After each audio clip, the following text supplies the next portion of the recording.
Iran के Chabahar port को north south transport corridor से जोड़ने का काम अब तेजी से करने की कोशिशें की जा रही है। ये कॉरिडोर मिडिल ईस्ट से यूरोप तक व्यापार का नया रास्ता मुहैया कराएगा। उत्तर दक्षिण ट्रांसपोर्ट कॉरिडोर के जरिए चाबहार पोर्ट सीधे कैस्पियन सागर से जुड़ जाएगा। अब चाबहार पोर्ट से जहेदान शहर के बीच नई रेल लाइन बिछाने का काम तेजी से शुरू होगा। इस रास्ते पर रूस भी इन्वेस्ट कर रहा है। पश्चिमी देशों के प्रतिबंध झेल रहा रूस चाबहार पोर्ट के जरिए ही भारत से व्यापार कर रहा है।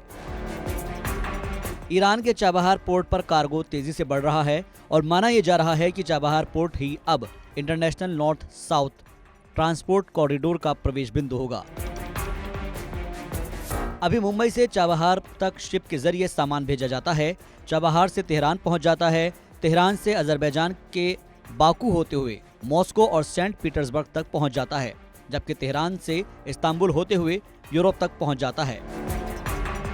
अभी ईरान का चाबहार पोर्ट सिर्फ सड़क के जरिए ईरान के दूसरे हिस्सों से जुड़ा हुआ है, लेकिन अब इसे रेलवे से भी जोड़ने की तैयारी है। चाबहार पोर्ट और जाहेदान शहर के बीच रेलवे लाइन 700 किलोमीटर लंबी होगी। भारतीय रेलवे के इरकॉन और ईरान रेलवे कंस्ट्रक्शन के बीच 2016 में ही समझौता हुआ था, लेकिन 8 साल बाद भी इस रेलवे रूट पर काम आगे नहीं बढ़ पाया। ईरान के चाबहार पोर्ट और जाहेदान तक रेलवे लाइन में तालिबान भी निवेश करने की तैयारी में है। दरअसल अभी तालिबान पूरी तरह से कराची पोर्ट पर निर्भर है और पाकिस्तान से खराब रिश्तों के चलते वो कराची पर निर्भरता खत्म करना चाहता है।